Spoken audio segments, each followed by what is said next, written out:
Grief doesn't give a warning. It simply arrives and everything changes. And the medical team gathered around me and they began to ask me questions like, do you have this condition and that condition in your family? No, I replied. Then the midwife asked, do you want to see the baby? What have I given birth to? Why would she ask me if I want to see my own baby? Those were the thoughts that were running through my mind. She then went on to explain that there were some complications with the baby and she was missing some limbs. Her description of the baby was terrifying. So I just shook my head. I didn't have the courage to see my baby that night. I was taken to the ward and Grace was taken to the intensive care unit. Despite the pills that were given to me to ease my pain and help me sleep, I hardly slept that night. I lay there weeping and wondering, where could things have gone wrong? It was in the morning when a nurse came to attend to me that I realized that I was not dreaming. I told her I was ready to see my baby. I was wheeled to the intensive care unit where she was. And when I saw her, she looked beautiful. I felt bad that I did not see and hold her immediately she was born. I held her in my arms and I wept uncontrollably, still wondering where things could have gone wrong. Grace was later diagnosed with a condition known as Cornelia de Lange syndrome. And then this lady came to visit me and started, you need to. She was advising me about my marriage. At this time, I've had enough. So I asked her, have you ever been married? And guess what her response was?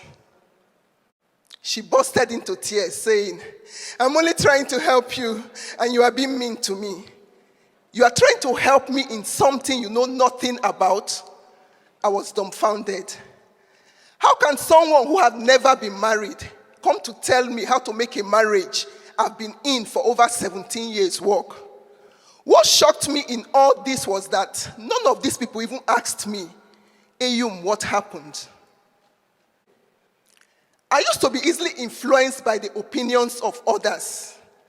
But as I reflected on this situation, and I thought about how many lives have been lost in abusive relationships, it hit me that I need to first be alive before I can be in a marriage and make it work.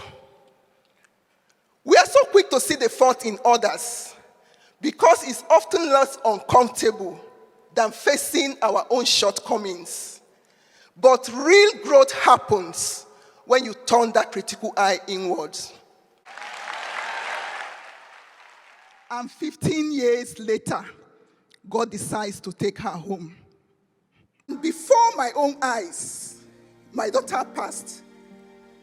It was like another nightmare that I was having. I was in shock. I felt like God had disappointed me. I felt like, in fact, I was like saying, in my mind, I was like, God, this is not fair. You gave me this child, say, make your pain the gain of others. I'm doing that. I have adjusted my life to accommodate her. And just when it seems like everything was going well, you take her away from me again. I felt like robbed. But God gave me comfort. When she was born, I went to him and he gave me comfort. And I wrote my book, he gave me comfort. And when she passed again, I still went to God. And the same process that he took me when he gave me comfort when she was born was the same process he took me through and still gave me comfort. 3 months and 10 days after Grace's passing, I had returned back to work.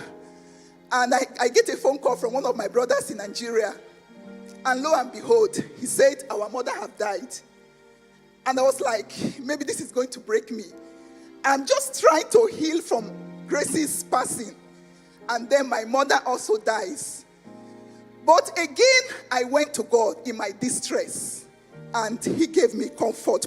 And that is why I can say confidently that God comforts his people. To keep her legacy, I started the Grace Miracle Ejiga Foundation, where we support other children living with disabilities in Africa with wheelchairs and other aids. Having and losing grace have made me realize that no one gets to choose their experiences, but everyone gets to choose what they do with them. My name is Eyum. I am an inspirational speaker and a grief coach.